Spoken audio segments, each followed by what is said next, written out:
नमस्कार, आप देख रहे हैं आज तक। आपके साथ मैं हूं अंजना ओम कश्यप। प्रधानमंत्री नरेंद्र मोदी ने मुस्लिम धर्म गुरुओं से मुलाकात की। इस मुलाकात के जरिए क्या छवि बदलने की कोशिश है? क्या नए सिरे से प्रतीकात्मक राजनीति को एक बार फिर से जिंदगी मिलती है, या फिर जो आरोप विरोधियों का है कि कहीं ना कहीं अपने छवि को पूरी तरह से बदलने की पहल है ये प्रधानमंत्री की तरफ से?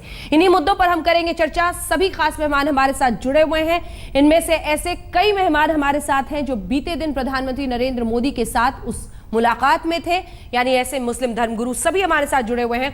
अब आइए आपको सीधे लिए चलते हैं। AIMIM के मुखिया असदुद्दीन ओवैसी साहब हमारे साथ इस वक्त जुड़ गए हैं। ओवैसी साहब, मेरा पहला सवाल आपसे यही, प्रधानमंत्री नरेंद्र मोदी ने एक पहल की है।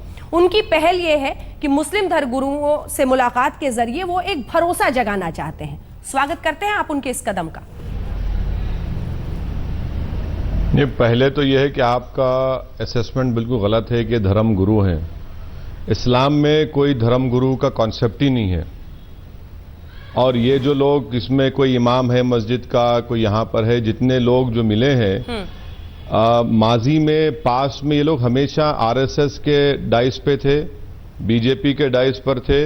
तो मुझे कोई ताज्जुब नहीं है, ये शुरू से BJP और RSS से के साथ हैं ये लोग। ये इनका ज़ाती फेल है, मैं उस पर तबसरा करना नहीं चाहता हूँ। रहा सवाल के जो press note prime minister office से जारी किया गया जी, मुझे अफसोस इस बात का है कि प्राइम मिनिस्टर किसी से मिल सकते हैं, कोई जाकर मिल सकता है, मगर जो ये लोग अपने आप को मुसलमानों के धर्मगुरु कह रहे हैं, जो धर्मगुरु कॉन्सेप्ट नहीं है, मगर इनमें इतनी हिम्मत नहीं हुई कि बल्लभगढ़ के इंसिडेंट का बात करते कि एक मस्जिद, अगर ये धर्मगुरु है मान लीजिए, ये मस्जिद के इमाम भी हैं उसमें कई, तो एक मस्जिद का जिसके पास वैलिड परमिशन है उसके कंस्ट्रक्शन को रोक दिया गया। पिछले 9 दिन से 800 मुसलमान बल्लभगढ़ पुलिस स्टेशन में है, एक की गिरफ्तारी नहीं हुई। इनको तौफीक नहीं हुई इसके बारे में बात करने की वजीर आजम से, कि बोलते कि चलिए मिस्टर प्राइम मिनिस्टर, आपके घर से 50 किलोमीटर पर यह वाकया हुआ है, इस पर कुछ करिए, गिरफ्तारी करिए कम से कम। इस पर क्यों नहीं बात करते कि प्राइम मिनिस्टर की रोजगार योजना में 25 लाख का जो लोन मिलता है, उसमें इस गवर्नमेंट ने एक नया रूल निकाल दिया कि जो लोग पोल्ट्री का कारोबार करते, जो गोश्त का कारोबार करते, मच्छी का कारोबार करते, उनको लोन नहीं मिलेगा। पहले ऐसा कभी नहीं था। ये क्यों नहीं बात की कि 560 करोड़ रुपये माइनॉरिटी मिनिस्ट्रीज के बजट के कट कर दिए गए? ये क्यों नहीं बात करते कि भैया आज गुजरात में माया कोटनाडनी और बाबू बजरंगी को बेल हो गई, उनकी बेल के खिलाफ जाइए। इतने पुलिस ऑफिसर्स कत्ल के इल्जाम में हैं, उनको दोबारा सर्विस में ले लिए। चलिए ठीक है, क्यों लिए उनको, इस बारे में बात करते। ठीक है, ये आपके हिसाब से कोर इश्यूज हैं। सवाल इनसे ये जरूर करेंगे कि क्या किस तरह के मुद्दों पर, क्या जो ज्वलंत मुद्दे हैं उन पर भी चर्चा हुई या नहीं, पूछेंगे इनसे। लेकिन मेरा सवाल आपकी एक बात पर है। आपने ये कहा ओवैसी साहब कि ये सभी ऐसे हैं जो संघ या BJP के साथ जुड़े रहे हैं। क्या संघ या फिर BJP के साथ जुड़ना इन्हें कम मुसलमान बना देता है? नहीं, मैं कौन होता हूं किसी को कम मुसलमान या बड़ा मुसलमान बोलने के लिए? सर आपने कहा ना कि ये ऐसे लोग हैं जो BJP से या उससे जुड़े हुए हैं। मैं इसीलिए कह रहा हूं क्योंकि आपने कहा कि मुसलमानों का डेलीगेशन जाके मिला धर्मगुरुओं का। इमाम है, मैं आपसे कह रहा हूं कि इसमें इमाम है, इसमें इमाम। हाँ, एक सेकंड रुक जाए, पहले मेरी बातचीत हो जाए, फिर उसके बाद आपको भी शामिल करेंगे। हाँ, इसमें तमाम इमाम है, जयपुर के भी शाही इमाम है, तमाम लोग हैं। ये आखिर उन मस्जिदों में ये बैठते हैं साहब। ऑब्जेक्शन है कि सारे लोग RSS के करीब थे। ठीक, हमारे इस्लाम सुन ले, उनकी बात सुन ले। जी बोले। इस्लाम में कोई धर्म गुरु इमाम की अहमियत नहीं है, सब बराबर हैं। और ये लोग इसमें से बहुत सारे लोग, मैं कह रहा हूं कि पूरे 30 के 30 लोग, कम से कम 24 से 25 लोग तो RSS BJP से वाबस्ता रहे हैं, इनके लिए कैंपेन किया है। तो यही मैं आपसे बता रहा हूं। ठीक है, ठीक है, आप ये कह सकते हैं, आप एक सेकंड सर प्लीज, आप ये कह सकते हैं कि कुछ लोग ऐसे हैं जिनकी भावनाएं BJP के लिए हैं। लेकिन मैं प्रधानमंत्री के पहल पर आपसे सवाल करना चाहती हूं, क्योंकि आपने दूसरी तरफ से जवाब की शुरुआत की ओवैसी साहब।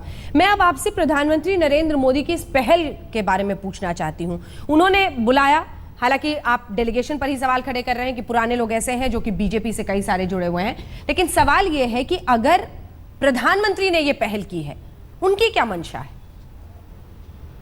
क्या हमारे मुल्क के प्रधानमंत्री जकिया जाफरी से मुलाकात करने को तैयार हैं? उनको इनसे इंसाफ करेंगे? क्या हमारे मुल्क के प्रधानमंत्री इशरत जहां की मां से मिलने के लिए तैयार हैं? क्या हमारे मुल्क के प्रधानमंत्री सोहराबुद्दीन के भाई से मिलने को तैयार हैं?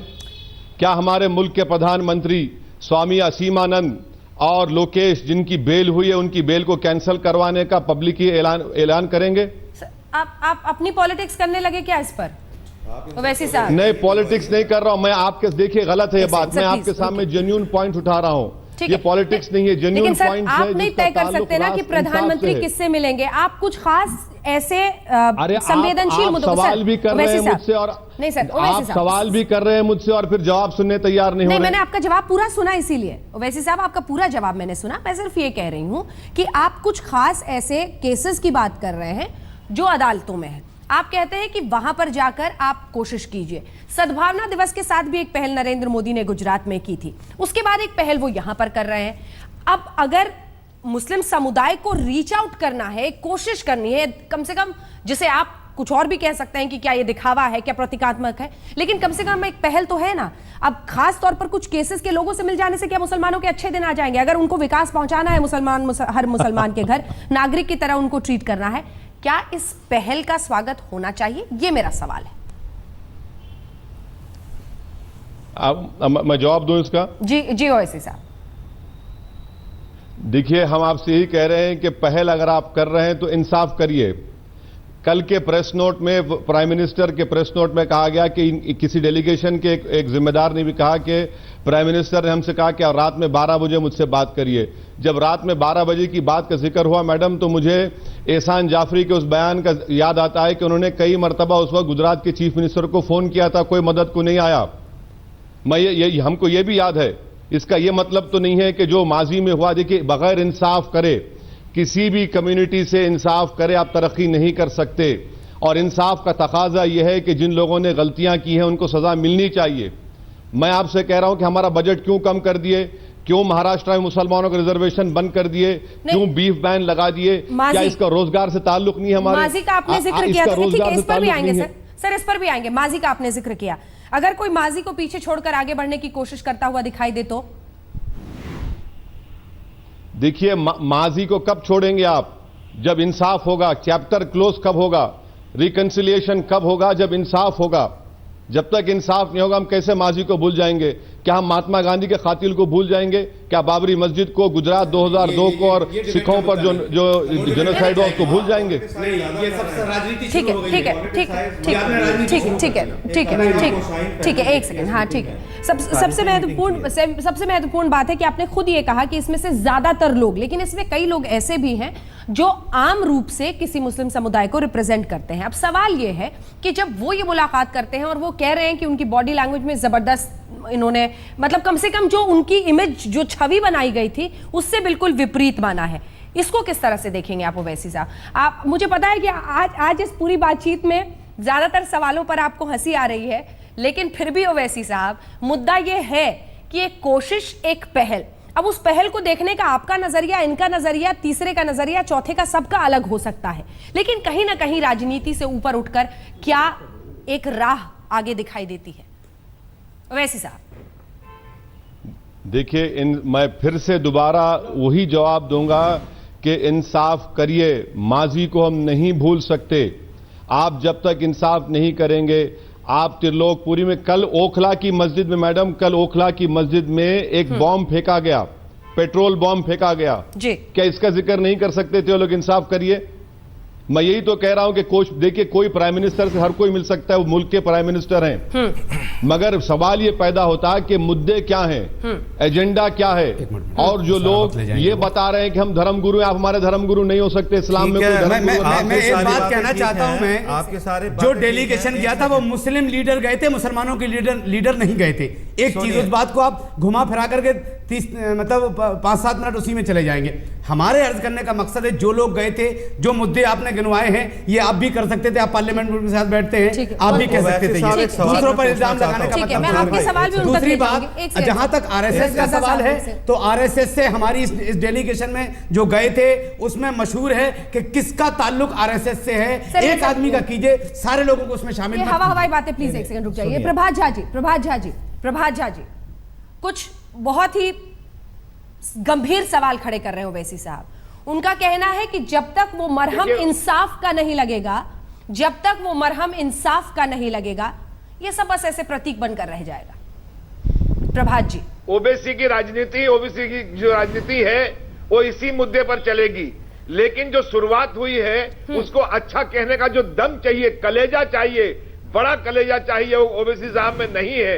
और इसलिए आप बार बार वो पूछती रहे, लेकिन आपके जब सवाल का जवाब वो नहीं मिलेगा। इंसाफ की शुरुआत इंतजार के बाद होती है। इंसाफ किस बात का? क्या न्यायालय में चलने वाले प्रकरणों को प्रधानमंत्री निपटाएंगे? ऐसा हो सकता है? ऐसा संभव नहीं है। लेकिन अच्छी शुरुआत को कहने की ताकत अपने आप में अच्छी होनी चाहिए। आरएसएस का नाम लेकर, बीजेपी का नाम लेकर उनका अपमान करने का, उन उलेमानों का, उन इमाम के, मस्जिद के इमामों का कोई अधिकार किसी को नहीं है। और ये आप जानती हैं कि वो क्या कहेंगे, और इसीलिए आपकी डायलॉग भी उनके साथ ज्यादा हो रहे हैं। मैं बार बार कह रहा हूं कि ये अच्छी शुरुआत है, और शुरुआत की, पहल की बहुत प्रशंसा करनी चाहिए। ओवैसी साहब बात शुरू होगी तभी तो बात होगी। ओवैसी साहब, एक टिप्पणी करूंगा। देखिए, एक तारीखी शुरुआत थी, हिस्टोरिक बिगनिंग थी। काली रात के बाद सुबह आती है, तो मैं समझता हूँ ये वो सुबह थी जो एक हिस्टोरिक सुबह थी, और हमें इससे अच्छी उम्मीद रखनी चाहिए। काली रात के बाद सुबह, बिल्कुल मैं आपसे सहमत हूँ। अरे सर एक सेकंड, प्रभात झा जी एक सेकंड। ओवैसी साहब की राजनीति नहीं, जिस राजनीति के लिए वो आरएसएस को ब्लेम करते हैं, वही वो मुसलमानों में कर रहे हैं। करनी ही है। अगर ओवैसी साहब नहीं बोलेंगे तो राजनीति पिट जाएगी। यही कहकर कर तो राजनीति की है, फूट डालो, काम करो। बिल्कुल सही। राजनीति तो आप भी करते आए हैं प्रभात झा जी, ठीक है। प्रभात झा जी, इससे पहले तो ओवैसी साहब जवाब दें, अगर हम मैं एक बात बता दूं आपसे 125 कि अभी आपने एक बात कही है कि जब मामला कोर्ट में चल रहा है तो इसमें ओवैसी साहब को बीच में आने की क्या जरूरत है? तो आप ये बताइए, कभी कटियार साहब ने आपको जो बयान दिया है, जब बाबरी मस्जिद का मुद्दा कोर्ट में चल रहा है, तो उनको क्या जरूरत पड़ गई थी कि ये कहने की कि मंदिर बनेगा? ठीक है, एक बार ओवैसी साहब मैं चाहती हूँ आप जवाब दे, प्रभात झा जी ने जो सवाल उठाए हैं उसके। प्रभात झा जी इमामों की बड़ी फिक्र कर रहे हैं, तो बाबरी मस्जिद को किसने ढाया था प्रभात झा जी? वहां पर इमामों की फिक्र नहीं थी आपको? कितने मस्जिदों को नुकसान पहुंचा? देखिए, सवाल यह है कि मैं फिर से कह रहा हूं कि प्राइम मिनिस्टर कल मिलते हैं। अभी किसी ने सही कहा, विनय कटियार ने क्या कहा कि अगर मंदिर नहीं बनेगी राम मंदिर तो लावा फट पड़ेगा। आखिर आप किसकी आंखों में धूल झोंक रहे हैं? कोई बखत, कोई वैल्यू नहीं है। अच्छा, आपकी वैल्यू है वहां पर मोदी के पास? आंखों में धूल नहीं झोंक रहे हैं। आपकी बड़ी वैल्यू है। हम तो अपनी बात कर रहे हैं प्रत्येक नागरिक का विकास। देखिए, अगर उन्होंने अईमा हजरात की फिक्र की है, प्रभात झा जी एक सेकंड मुझे एक बात कहने दें। अगर इन लोगों ने अईमा हजरात की फिक्र की है, इमाम हजरात की फिक्र की है, मीटिंग करी है, तो मेरे ख्याल से उसमें हम 60 साल से कीड़े निकालते चले आ रहे हैं, 60 साल से हम कन्फ्रंटेशन करते चले आ रहे हैं। अगर एक डायलॉग शुरू हुआ है तो मेरे ख्याल से उसमें ओवैसी साहब आपको भी जुड़ना चाहिए, खुले जहन से जुड़िए आप। ओवैसी जी जुड़ेंगे, आपको भी जुड़ना चाहिए। देखिए, उनमें और आरएसएस में फर्क क्या है? देखिए, मुझे उनको तो झगड़ा कराना है, मुझे ओवैसी साहब को तो फसाद कराना है, दंगा कराना है। अरे आप कौन सा फसाद नहीं करा रहे हैं प्रभात झा जी? ओवैसी साहब का तो काम है फसाद कराना, आप भी तो उन्हीं के नक्शे कदम पे चल रहे हो। सवाल ही नहीं है। कैसे सवाल नहीं है? चलने की क्या बक रही है? योगी आदित्यनाथ क्या बोल रहे हैं? आराम से, इन पर क्यों पाबंदी नहीं लगाई आपने? अगर उन्होंने प्रधानमंत्री जी ने साफ इनकार किया कि ऐसे बोलने वालों से हम ताल्लुक नहीं रखते हैं। सुन कौन रहा है आपके वजीर आजम साहब की? मुझे तो लगता है कि वजीर आजम साहब रात में अपने कमरे में जाते होंगे, इनके बयानों को देख करके अपनी बात अब आपके दिल में दर्द हो रहा है कि ये बात अच्छी कैसे हो गई। आपके दिल में दर्द क्यों हो रहा है? अच्छी शुरुआत को अच्छी बात क्यों नहीं कह रहे हैं आप कि अच्छी शुरुआत हुई है? ओवैसी साहब इस सवाल के साथ मैं आपके पास, एक सेकंड प्लीज सर, ओवैसी साहब इस सवाल के साथ मैं आपके पास आना चाहती हूं। और क्या कभी इसमें जुड़ने की बात सोचेंगे आप? जब तक इंसाफ नहीं होगा मैडम, जब तक इंसाफ नहीं होगा कोई जुड़ने की बात नहीं हो सकती। रहा सवाल मेरे पार्लियामेंट के सवालात का, तो मैं पिछले बार 3rd हाईएस्ट सवालात किया। एक साल में इन तमाम मुद्दों को पार्लियामेंट में उठाया। मुझे यहां पर वो शायर का शेर याद आ रहा है कि जाफर अज दखन सादिक अज बंगाल, नंगे दीन नंगे वतन। ये कौम क्या, कौमों की इमामत क्या, ये 2 रकात के इमाम क्या जाने। अगर इतना इनको शौक है तो आइए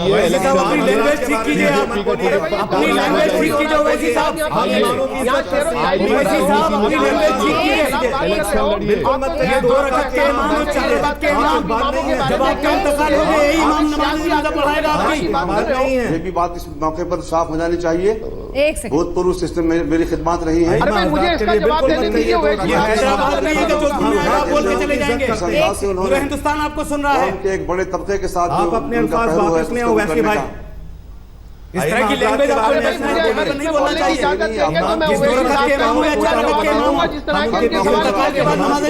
यही पढ़ाएंगे, उनकी इज्जत करते हैं। इमाम कह रहे हैं 2 रकात का इमाम मत बोलिए। जो टॉपिक आप उठाते हैं, आपको अल्लाह के जवाब देना होगा, जाके वापस लीजिए अपने अल्फाज। लेकिन उनको हल करने के लिए कोई तो ऐसे झूठे बोल जाते हैं। एक आदमी आपका बोल रहा है कि अगर MIM का कुत्ता खड़ा हो जाए तो कैसे बात बनेगी? इतनी मोहब्बत करती है पब्लिक को, उसको वोट दे देगी।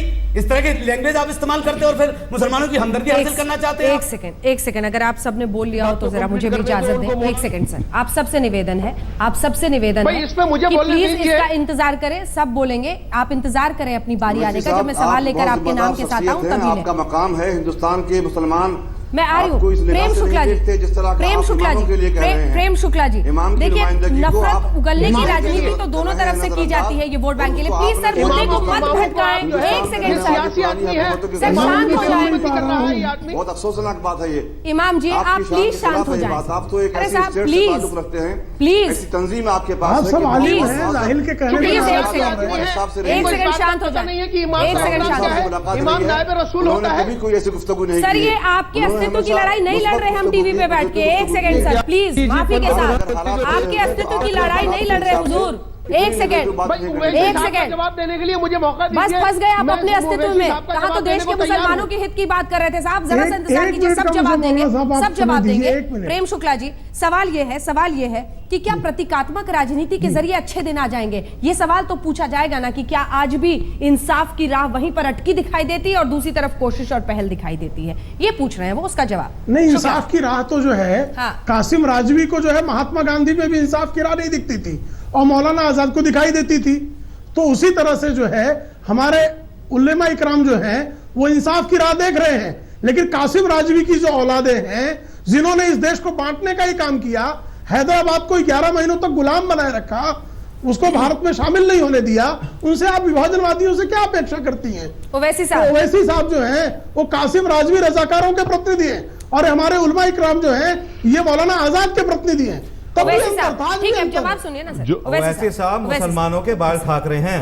एक सेकंड, अच्छा ठीक है, आप सुन लीजिए मेरी बात। अरे सर सारे लोग इल्जाम लगा रहे हैं, जवाब तो सुन लीजिए। साथियों से गुजारिश कर रहा हूँ, कृपया आप शिवसेना प्रमुख का अपमान मत कीजिए। कमजोर लफ्ज इतने इस्तेमाल छोटे आदमी से सब इल्जाम लगा रहे हैं, जवाब तो सुन लीजिए। इमामों के लिए उनके दिल में क्या एहतराम है? उलमाए कराम गैर मुस्लिम होकर उलमाए कराम बार-बार कर रहा है और वो इमामों की बेहुरमती कर रहे हैं। वो बिल्कुल दुरुस्त। एक सेकंड जवाब सुन ले प्लीज।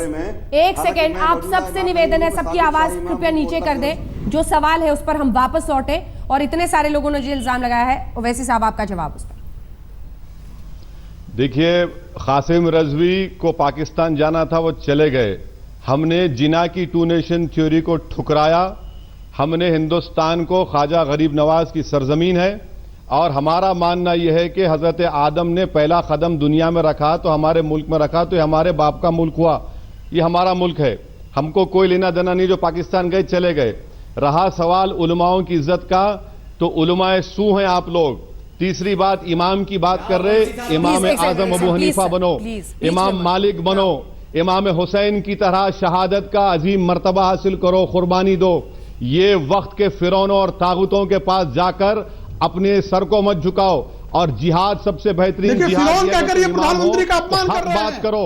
ये फिरौन कहकर प्रधानमंत्री का अपमान कर रहे हैं। आप हुक्मरान के सामने हक बात करो, माफी मांगे, हक बात करो, कड़वी बात करो। फिरौन कह रहे हैं प्रधानमंत्री को। बिल्कुल ये डिबेट आप बंद कर दिए। आपको नहीं, आपको कोई हक नहीं है उलमा सू कहने का किसी को। अंसार रजा आप साहब, उलमा सू का मतलब समझते हैं?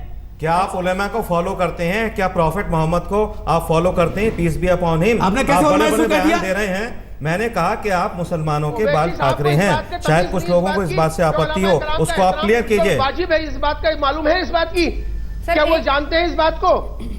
एक तरफ आप उलेमा की बेइज्जती कर रहे हैं, मैं इमामों की उन बेइज्जती कराम कर का रहे हैं। एहतराम करता हूं जो वक्त 10 लोग एक आदमी पे बरस रहे हैं, जवाब भी सुनिए हुक्मरानों जरा। की आंख में आंख डालकर अरे भाई, हक को बयान प्रधानमंत्री करते से- हैं। मैं उन प्रधानमंत्री से उलमा अगर कराम उलमा के कराम उनके हाथ को अगर छूता मुलाकात करी है, हूं जिन्होंने तो हक आपकी को सियासी- बुलंद आपकी करने जिस के लिए तरह अपनी की जानों का बयान दीन है, कुर्बान कर नहीं दिया। है। और ये और असदुद्दीन ओवैसी उन्हीं उलमा कराम का चाहने वाला है, उनका गुलाम है। अच्छा नहीं है कि हम आंख में समाज झुक यहाँ रहे रहता है। हम बात करने ही तो गए थे। ये आंख में आंख डालकर बात करने का तरीका है। हम वैसे उनसे साहब वो बात कह रहे करने हैं कि के हम लिए- आंख में आंख डालकर बात करने गए थे, मिलने गए थे। आप सर झुकाने की बात क्यों कर रहे हैं? वैसी साहब को कि हमने क्या बात करी थी? सर, आप ही का सवाल उनसे पूछ रही है, रुक जाइए। खुशामद करने के लिए गए थे। 10 हमें लोग एक खुशामद साथ की जरूरत बोलेंगे तो नहीं है। जवाब भी तो हमें इस सुनना जमीन होगा। पर जो है अपना हक मांगना है। हक मांगने के लिए रास्ता बनाना है। रास्ता अगर जवाब नहीं बनाएंगे सुनिए। उनकी बात तो से किससे बात आप करेंगे? उनकी ठीक है। मुलाकात से सेटिस्फाई नहीं ठीक हुए, है। आप तो ये कह रहे हो मौलाना, आप तो सेटिस्फाई नहीं हुए हो। रास्ता बनाया किस तरह वैसे की साहब, बात इनका कर कहना दिया है, है? इनको एक उम्मीद आपको दिखाई देती satisfactory है, इनको बात दिखता है करना कि एक चाहिए रास्ता था। तो आप बना है नाराज हो उन सब बातचीत की का, नाराजगी डायलॉग। कितना भी बड़ा मामला हो, बात करने के लिए किसी भी टेबल पर आना पड़ता है। और अगर आपको कोई माहौल मिल रहा है, मैदान मिल रहा है, रास्ता मिल रहा है, तो आप पहले उस पर आने के लिए तैयार वैसे साहब जवाब दीजिए। गुजरात के ठीक है। बेकसूर मुसलमानों आप बैठते ही हमेशा इतने बड़े इश्यूज को ले लेते हैं। मोदी जी, वैसे ये भाई आपने आपका सवाल बड़ा किया? एहतराम है हमारे दिल क्या में, किसी लेकिन ने आप ये सवाल इतने किया बड़े उनसे? उस मुद्दों वक्त को आप कहाँ ऐसे गए थे इश्यूज जिस को उठा वक्त देते गुजरात का हैं, बेकसूर जो वाकई मुसलमान आम उनको आदमी पुकार के रहा बस था के कि नहीं मोदी है। जी हमारी न मदद किसी को इमाम आइए, के बस के हैं, कब न कहाँ गए किसी- थे? अरे वसीम साहब, दूसरे लोगों के बस के हैं। अरे वसीम साहब, आप कहाँ उलझ गए हैं? आपके मुखिया बैठे हुए हैं ना, उन्हें बोलने दीजिए। तो आप लोग वसीम जा रहे साहब, हो मिलने के लिए? अरे आपने क्या ये कहा कि गुजरात का जो महाराष्ट्र में बीफ बैंड लगाया वसीम उसको भाई, हटाइए? आपके लीडर क्या मौजूद आपने हैं, ये उनको कहा मौका कि जो दीजिए, वो महाराष्ट्र करेंगे के सब अंदर बात से क्लियर। आपने उनको एजुकेशन कहने से दें। भी आपने हटा दिया, उन बातों को रिजर्वेशन, जॉब से बताना है, रिजर्वेशन जो हटा उन दिया, लोगों को भी ले आए हैं। क्या उसकी बात आपने की? आपने क्या बात सरकारी की? मामला से आज बड़े देखिए महाराष्ट्र मामला में से- हाल क्या है? अगर आप मुसलमान हो तो स्कूल में एडमिशन नहीं है। आप वसीम मुसलमान भाई, हो यार, तो वसीम जॉब भाई, एडमिशन कराते आप रहोगे मुसलमान मुसलमानों हो, के। रहने के लिए घर नहीं है। दें। अरे वो आपसे मौलाना, अच्छा आपको ये जवाब बात दे करनी देंगे। चाहिए थी, आपने क्या ये बात की? एक नहीं की सेकंड जरा आपने ये जवाब बात ले ले साहब। प्लीज। आप सबसे मेरा निवेदन है, कृपया इस एक अरे हमारे नियम, सदर साहब का एक पहले आप नियम। जवाब दीजिए, उसके अरे बाद आप बात वसीम करिए। साहब, वसीम साहब आपके मुखिया बैठे हुए, उनको बोलने दीजिए ना। असद वो साहब को नंबर बोलने बढ़ा दें। रहे हैं ना आपके उन मुखिया के जल्दी जल्दी सामने। से जवाब ओवैसी नहीं साहब, वारिस पठान उनको साहब वीटो प्लीज पावर बोलने है। चाहिए। वारिस पठान साहब, आपके मुखिया बैठे हुए हैं, उनसे हम जवाब ले रहे हैं। बहुत सारे आरोप लगे हैं। ओवैसी साहब, मेरा सवाल आपसे बहुत सीधा है।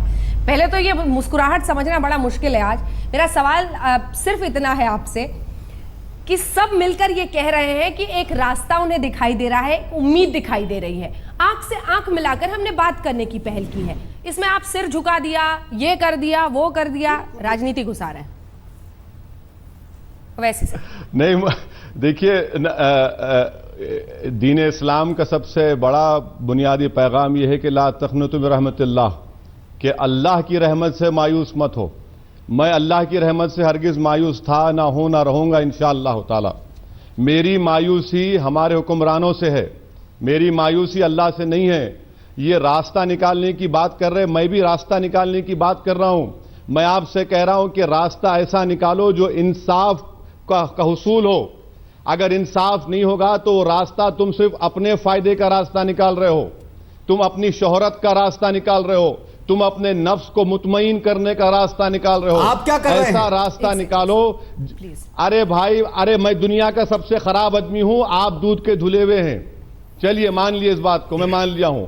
आप दूध के धुले हुए हैं, आप आसमान से टपके, मैं जमीन का आदमी हूं। बस नहीं, आपने बात कोई तो समझ ली, आप रास्ता, बहुत अपना अच्छी बात रास्ता कर- मत निकालो। एक लाइन सुन लीजिए, सुनिए, एक लाइन सुन लीजिए ओवैसी साहब। उन मजलूमों की ओवैसी मदद साहब, करो। एक लाइन- प्लीज कभी जाकर एक लाइन सुन आपने लीजिए। क्यों बल्लभगढ़ की बात सब लोग नहीं बोलेंगे, की? कुछ नहीं होगा, किसी को यही मैसेज दिक्कत हो रही है जाएगा। ना, क्यों सब बात नहीं की सब ना आपने? बोले, मैं 2 लाइन कहूंगा। अगर आप मस्जिद के इमाम हैं, अगर आप मस्जिद के इमाम हैं तो मस्जिद का काम रोक दिया गया है।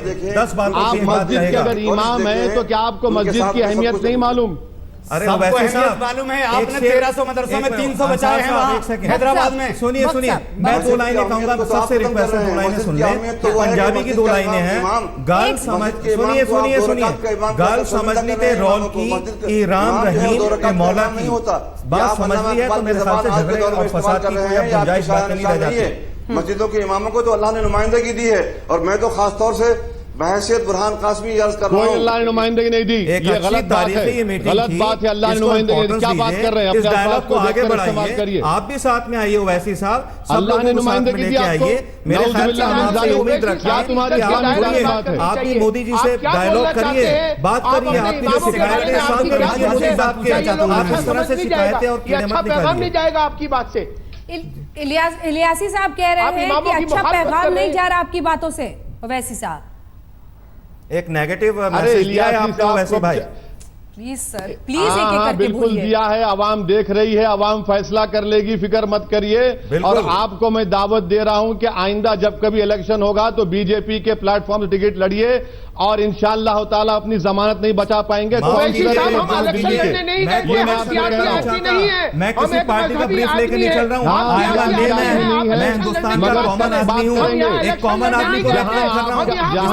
पर्सनलाइज मत कीजिए वैसे साहब, प्लीज डोंट पर्सनलाइज इट। हर कोई इसको पर्सनल बना रहा है। सवाल ये है कि मुझे लगता है कि सब भूल गए कि मुस्लिमों के हित की बात हो। पढ़े लिखे हैं, बैरिस्टर हैं, ऐसी बात कर रहे हैं, we don't expect this thing from you. Please Ilyasi साहब, ओवैसी साहब आपको सीधे सुन रहे हैं क्योंकि आप एक तरह से फोरफ्रंट पे थे इस पूरे डेलीगेशन को लेकर।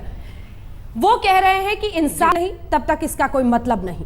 इसका सीधा सा जवाब दीजिए। देखिए, सीधा सा जवाब यह है कि पहली बात तो ओवैसी साहब को यह मालूम होना चाहिए कि एक तो इन्होंने कहा कि ये इमाम नहीं थे या इमामों के इमाम नहीं है। पहली बात तो ये हमें आपका सर्टिफिकेट इमाम की लड़ाई मत लड़िए यहाँ पे। दूसरी बात ये कि आपको इमामों का एहतराम आना चाहिए। पहली बात, किसी बात को सर इमाम की लड़ाई मत लड़िए, मुस्लिमों की लड़ाई लड़िए, जरा तो समझ भी आएगा कि आप किसी मतलब से बैठे हैं। आप एक इमामों पर तोहमत लगा रहे हैं, आपको समझ में आना चाहिए। पूरा समाज, पूरा हिंदुस्तान, पूरी दुनिया टीवी बस कर लिया, आप अपने इमामों का एहतराम मामला बना लिया इसको। उनकी बात को ख्वाब कर रहे हैं। दूसरी बात यह है, मगर मैं आपको ये बताना चाहता हूं, मोदी जी से मिलकर एक सेकंड, इलियासी साहब बात करी है, थोड़ा सा हमने मोदी जी के साथ खुलकर बात करी है। हमने मुसलमानों के सारे मसाइल पे बात करी है। 30 जिम्मेदार पूरे हिंदुस्तान के लोग वहां मौजूद थे और मौजूद होकर सबने खुलकर बात करी है। हमने किसी तरह की कोई इलेक्शन की बात नहीं करी। ना हम वो चापलूस लोग हैं, ना हम कोई सियासी लोग हैं, हम मजहबी लोग हैं। किस बात से उम्मीद जगी मोदी जी की? किस बात से उम्मीद जगी? क्या बोला उन्होंने? आपने क्या बताया? ऐसी मेरे बल्लभगढ़ की बात की थी आपने। आइम्मा के लिए आपके दिलों में ऐसा एहतराम होगा? सर अपने आप बार-बार अपने अस्तित्व पे अटक जा रहे हैं। देखिए ओवैसी साहब, आप कह रहे हैं इंसाफ के बाद होगी बात, मेरी नजर में आप शुरुआत है ये। मेरी नजर में इमाम वो है जो इमाम आजम अबू हनीफा है। आपने मेरे पीछे मेरी नजर में इमाम हुसैन, मेरी नजर में इमाम जाफर सादिक है, मेरी नजर में इमाम अबुल हसन नदवी है, मेरी नजर में इमाम वो लोग हैं जो वक्त के हुक्मरानों के सामने लड़े, अपनी सब चीज को कुर्बान कर दिया। अगर हम प्रधानमंत्री से अपनी बात नहीं कह सकते तो किससे कहेंगे? ओवैसी साहब, आप ये मुझे बताइए। नहीं, प्रधानमंत्री से आपकी कौन सी ऐसी बात हुई, जरा बताइए हमें अंदर की, जिससे भरोसा हुआ आपको कि हाँ वाकई एक ईमानदार कदम है। देखिए, बिल्कुल सही बात है। ओवैसी साहब को मैं बिल्कुल वाज़ेह तौर पे अभी बता देना चाहता हूं कि पहली बात तो हम कोई सियासी आदमी नहीं है, ना हम कोई सियासत करने के लिए गए थे। ओवैसी साहब, आप इजराइल क्यों गए फिर? हमने मुस्लिम साहब आप इजराइल नहीं गए थे? हमने इजरायली हुकूमत की दावत पर इजराइल नहीं गए थे आप? आपको फलस्तीन याद नहीं आया? आपको मस्जिद अक्सा याद नहीं आई? मैं बात कर रहा हूं, आपको मस्जिद अक्सा याद नहीं आई? आपको फलस्तीनी आवाम याद नहीं आई? मेहमान बने नहीं बने? आपने मेरे पीछे नमाज पढ़ी है, मगर आपने आज ये कहना कि हमने कोई सियासी लोग नहीं है। भाई, हम कोई सियासी बात नहीं करने गए। अगर ये दंगा फसाद हो रहा है तो प्रधानमंत्री से नहीं कहेंगे तो किससे कहेंगे? एक बड़ी अच्छी बात कही थी मोदी जी ने, इलियासी साहब आपको याद दिलाऊं, एक बड़ी अच्छी बात कही थी, आप भी सुनिए ओवैसी साहब। उन्होंने कहा था मुसलमानों के लिए एक हाथ में कंप्यूटर और एक हाथ में कुरान। मैं समझता हूं इससे अच्छी बात हम में से कोई नहीं कह सकता। क्या आप इस बात में यकीन रखते हैं ओवैसी साहब? क्या ये गलत बात कही थी? क्या इसमें भी आप कीड़े निकालेंगे? हमको प्राइम मिनिस्टर को जरूरत नहीं हमको कुरान सिखाने की। हम कुरान को बहुत अच्छी तरह जानते हैं, ना हमको ऐसे लोगों की जरूरत है जो हमको कुरान सिखाएंगे जो ये तमाम लोग हैं। उन्होंने कहा था अपने दीन में भी मजबूत रहो, तालीम में भी आगे बढ़ो। आप हर चीज को नेगेटिव लेते हैं। I am very sorry Owaisi साहब, मैं इज्जत करता हूं आपकी, हर मुसलमान बच्चे को, हर बात आप नेगेटिव लेते हैं, हर बात को आप नेगेटिव ले जाते हैं, आप उल्टा पहलू निकालते हैं। सीधा पहलू निकालिए ओवैसी साहब, भैया मेरी बात see the light not the darkness. सुनो, अरे आप सुनो, आप जो है अपनी नींद से उठिए एंड स्मेल द कॉफी। ये इमाम की बात कर रहे, इजराइल को नहीं गए इलियासी साहब? क्या मस्जिद अक्सा याद नहीं आया उनको? आप इजरायलियों की मेहमान नवाजी कबूल किए, गए नहीं गए? आप बताइए पूरे प्रोग्राम पर। और आप बड़े बात कर रहे हैं इमाम की। मैं आपसे कह रहा हूं, आप प्राइम मिनिस्टर से बोलते हैं कि हर माइनॉरिटी बच्चे को डिमांड ड्रिवन स्कॉलरशिप देते। आप पूछते क्यों 560 करोड़ हमारे कट कर दिए गए? आप पूछते कि एक साल में प्राइम मिनिस्टर ने एक मीटिंग 15 पॉइंट प्रोग्राम की क्यों नहीं ली? आपको मालूम है 15 पॉइंट प्रोग्राम क्या है? वक्त दीजिए इन्हें। अरे जाकर थालियां बजाना छोड़ो, थालियां कब तक बजाओगे? तालियां कोई नहीं बजा रहा। आप एक अच्छी शुरुआत को, हिस्टोरिक बिगिनिंग को, ये पूरी आवाम देख रही है, उसको गलत पहलू से देख रहे हैं। मुझे प्राइम मिनिस्टर को मौका दीजिए और मैं आपको राय दूंगा। सुनिए, आप एक काबिल आदमी हैं, फिर मैं कहता हूं, मैं मुझे आपकी राय की जरूरत नहीं है, करता हूं, नहीं आप जाकर अपने मफाद खुद मिलिए प्राइम मिनिस्टर से, इन मुद्दों को आप 1-to-1 बेसिस पे नरेंद्र मोदी के सामने रखिए, नरेंद्र मोदी के सामने रखिए, फिर प्रोग्राम में आइए, फिर बताइए क्या आपका रिएक्शन है। आज मैडम एक बात देख लीजिए, आप इतने सब पॉइंट्स को मैं उठाने के बाद इनमें इतनी हिम्मत नहीं हुई कि कल मीटिंग के बाद बोलते या प्रेस को बोलते। जब यहां पर इस प्रोग्राम में आपके सवाल के जवाब में मैंने 12-13 इश्यूज को उठाया तो फौरन लोग पर हम बात किए। अरे इनको मालूम भी नहीं 15 पॉइंट प्रोग्राम क्या है, इनको मालूम भी नहीं कि सारे बजट क्या है। ओवैसी साहब सारे मुद्दे उठाए हैं ओवैसी साहब। अगली मीटिंग में आप साथ चलिए, एक मीटिंग और होगी। प्रधानमंत्री जी ने हमको वादा किया है। ओवैसी साहब, आप हमसे कम से कम ये पूछ तो लेते, आपका इतना हक तो था कि भाई ये बताइए कि आपने ये बातें करी नहीं करी। ओवैसी साहब, ये डायलॉग चलता रहेगा, आप इसमें आगे शामिल होइए, बजाय इसके कि आप इल्जाम तराशी करते हैं। प्रेम शुक्ला जी हमारे साथ बने हुए लगातार। प्रेम शुक्ला जी, ओवैसी साहब का कहना है कि अगर आप एक तस्वीर बहुत खूबसूरत सी दिखा दिया, आपने ये कोशिश की कि हाँ कुछ चुने हुए लोगों को बुलाकर आप उनसे बातचीत करें, और खुद यहाँ मौलाना अंसार रजा साहब भी हैं, वो कह रहे हैं कि ऐसे ऐसे लोग भी इनमें हैं जो नरसिम्हा राव के समय से अभी तक मिलते आ रहे हैं तमाम प्रधानमंत्रियों से। तो ये जो फोटो सेशन वाला है, उससे ये इशू नहीं है, इशू नहीं है। अगर मिल रहा है तो क्या उसकी टेक्नोलॉजी होनी चाहिए। आप जो है कुछ प्रतिनिधियों से बात करेंगे। आज कुछ लोग आए हैं, ओवैसी तो अलगाववादी है। अलगाववादी जो है हमेशा चाहता है कि मुसलमान मुख्य धारा में आए ही नहीं, तो इनकी जो है वोट बैंक की दुकान चले। इनको संकट ये हो गया है कि कुछ उलमा इकराम ये मान रहा है कि एक नागरिक के नाते जो है हमारा विकास होना चाहिए, हमारी सुरक्षा होनी चाहिए। ये कहते नहीं, मुसलमान होने के साथ अलग से ही रहना चाहिए, हमको अलग से ही सारी चीजें मिलनी चाहिए। इंसाफ हर हिंदू और मुसलमान को मिलना चाहिए, इंसाफ हर नागरिक को मिलना चाहिए, और प्रधानमंत्री उसी गारंटी देगा। तो इसमें आपको आशंका का कारण क्या है? आप मेरी बात सुनो और आप भी सुन रहे हैं। इन लोगों ने कब वक्त लिया प्राइम मिनिस्टर से मुझे नहीं पता। मैं 7 महीने से रेगुलर हिंदुस्तान के होम मिनिस्टर के यहां लिखवा रहा हूं, मुझे आज तक टाइम नहीं दिया। इलियासी साहब इतनी जल्दी पहुंच गए, उसकी वजह क्या है?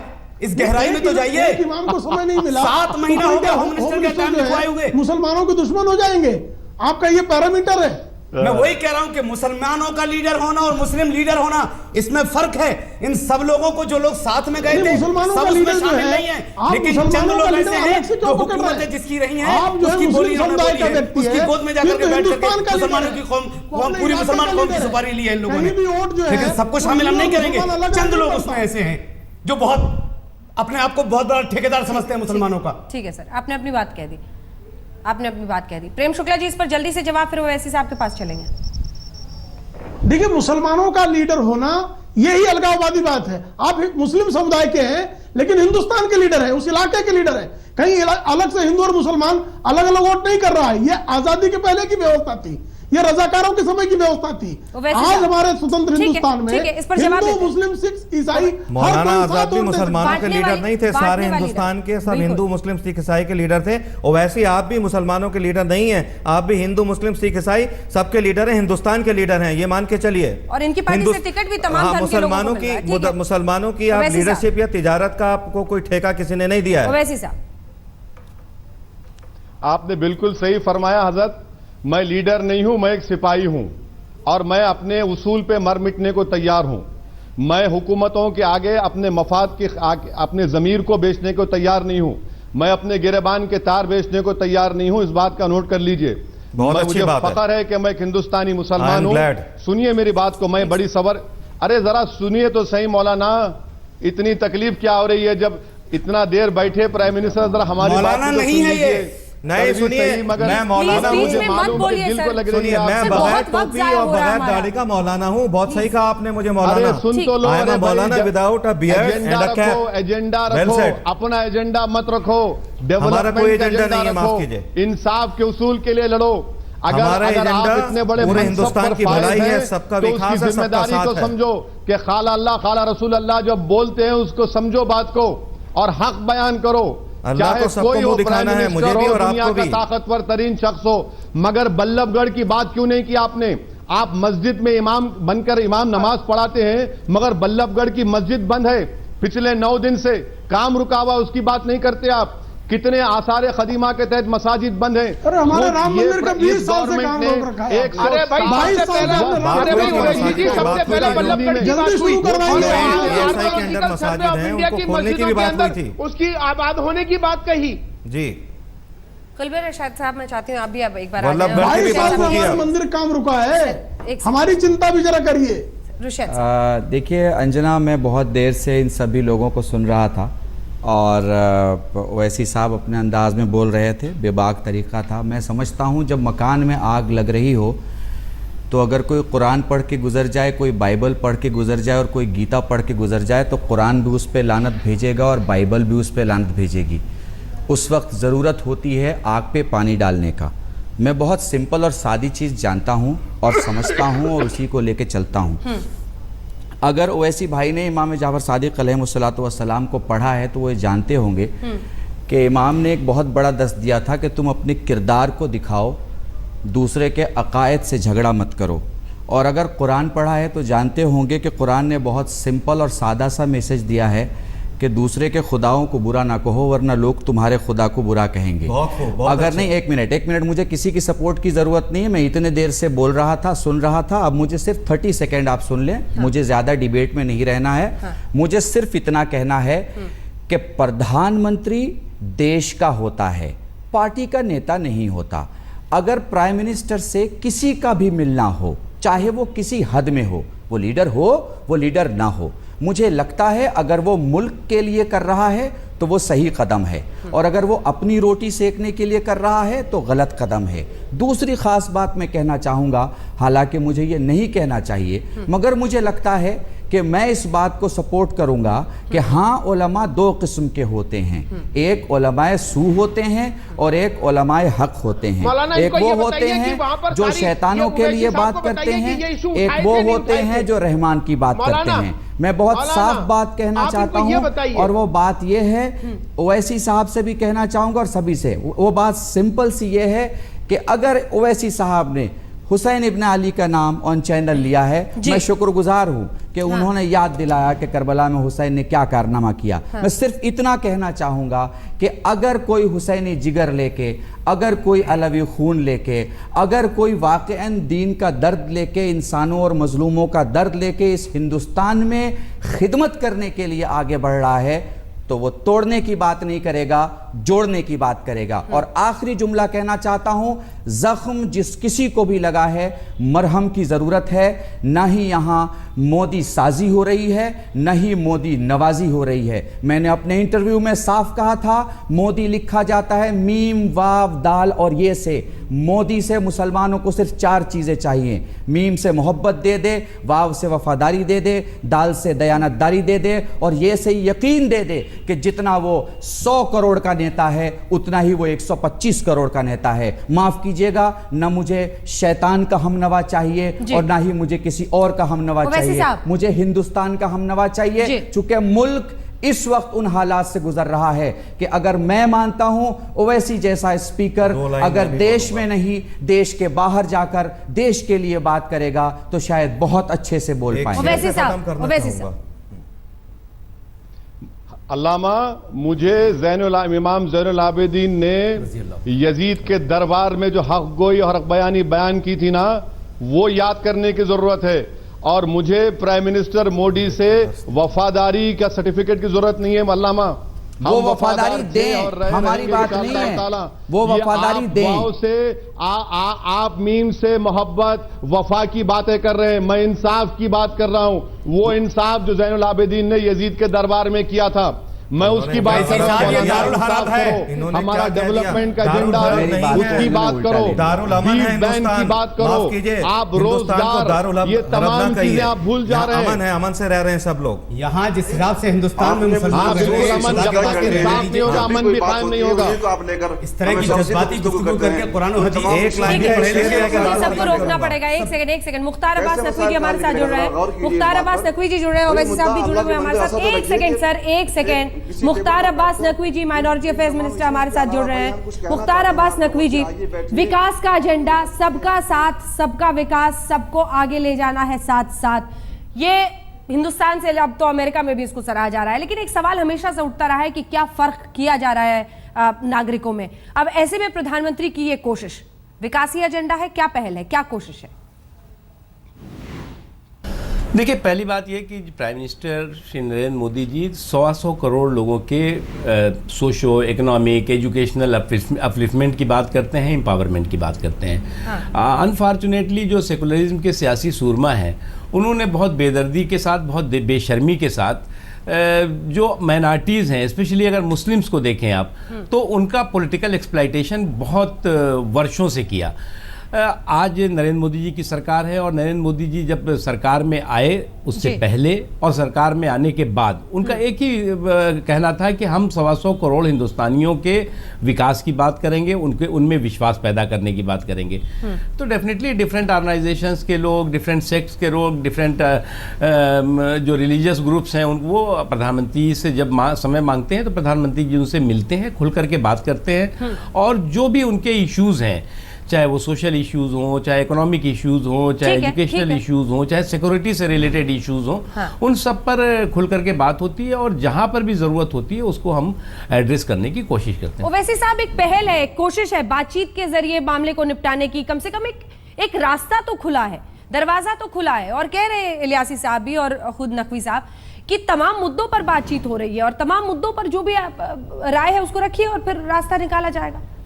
वैसे साहब जरा सी शुरुआत मैडम, अरे दीगर मौजूद पर बात शुरू हो जाती तो ये तो कोई तरीका नहीं बात करने के। बात तो एक लेवल से होती है, शुरुआत उसकी बिल्कुल एक उस अंदाज में होती है जिसका तरीका है। प्लीज इंतजार करें, आपसे गुजारिश है, प्लीज इंतजार करें। जब मैं आपके नाम के साथ आपके पास आऊं तो प्लीज थोड़ा सा वेट कर लें। वैसे साहब शुक्रिया अंजना, शुक्रिया अंजना। नहीं, मुख्तार अब्बास नकवी साहब आपके प्रोग्राम में शामिल हैं, आप उनसे पूछ सकते हैं कि मैं standing committee on social justice empowerment का मेंबर हूं।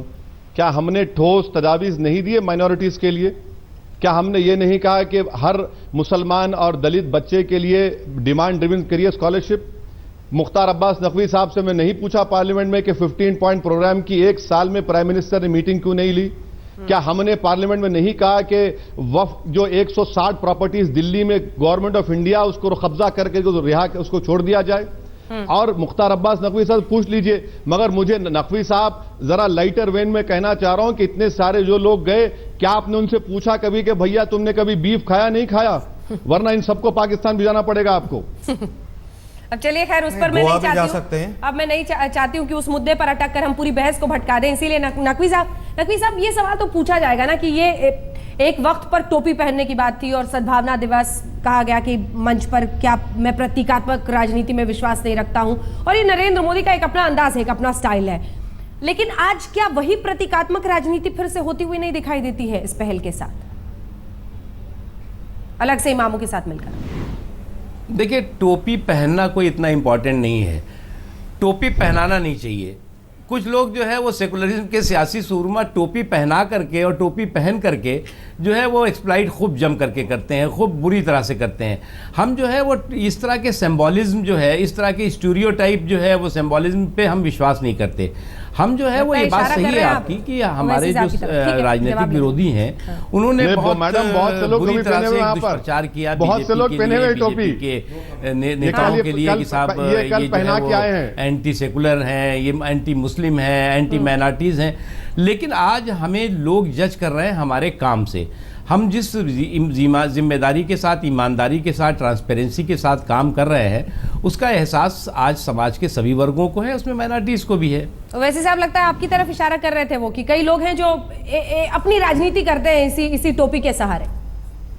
नहीं, नकवी साहब से मैं बताना चाह रहा हूं कि सर मुझे फख्र है अपनी इस्लामिक आइडेंटिटी पर। मैं सर पे टोपी पहनता हूं, मैं पहनाता नहीं हूं। मगर मैं आपसे इतना ही कह रहा हूं नकवी साहब कि आप माइनॉरिटीज के मिनिस्टर हैं। कल आपके सीनियर मिनिस्टर मोहतरमा नहीं थी, आप थे वहां पर। मेरी आपसे रिक्वेस्ट है कि बल्लभगढ़ क्यों नहीं चले जाते आप, वो मस्जिद का काम शुरू करवा दीजिए। जो 160 प्रॉपर्टीज गवर्नमेंट ऑफ इंडिया कब्जा करके बैठी है दिल्ली में वक्फ की, उसको छुड़वा दीजिए। जो मसाजिद आसार खदीमा के तहत कब्जे में छुड़वा दीजिए। नकवी साहब हम डेवलपमेंट चाहते हैं, आप में हम में सियासी इख्तलाफात जरूर रहेगा, मुझे फख्र है उस इख्तलाफ पर, और मैं जिंदा जब तक रहूंगा आपसे इख्तलाफ और मुखालिफत करता रहूंगा।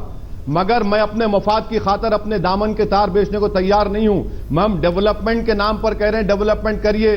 क्यों नहीं रिजर्वेशन मिलता महाराष्ट्र के मुसलमानों को, जब बंबई हाईकोर्ट ने इजाजत दी?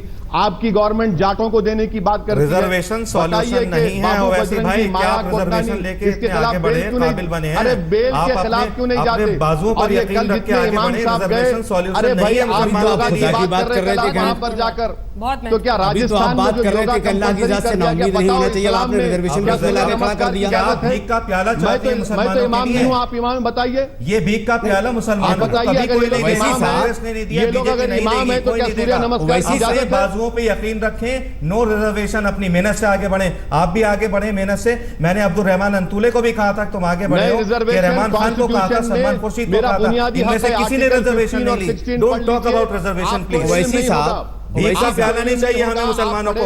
हम मेहनत कर सकते हैं, मेहनत करके आगे बढ़ते हैं। जी चलिए, इसी के साथ हम मेहनत बराबर कर रहे हैं, इसके बावजूद भी घर नहीं मिलता। मेहनत कर रहे हैं, नौकरी नहीं मिलती, उसके बारे में क्या बोलेंगे आप? इतनी बेरोजगारी अगर मुसलमानों में है तो तासुब की संग नजर। मैं नकवी साहब से एक बात पूछना चाहता हूं। नकवी साहब शेर मत सुनाइए। नकवी साहब आप माइनॉरिटी के मिनिस्टर हैं साहब, वक्त खत्म हो गया है। लेकिन याद रखिएगा ओवैसी साहब, इस देश में सिर्फ मुस्लिम ही नहीं, मुस्लिम युवा ही नहीं, सभी धर्मों के कई युवा हैं जिनके पास नौकरी नहीं है। सोचना देश का ही पड़ेगा, तभी आगे बढ़ पाएंगे एक साथ। आप सभी का बहुत बहुत शुक्रिया हमारे साथ इस चर्चा में शामिल होने के लिए। शुक्रिया ओवैसी साहब और नकवी जी, आपका भी, तमाम लोगों का बहुत बहुत शुक्रिया। आप देखते रहिए आज तक।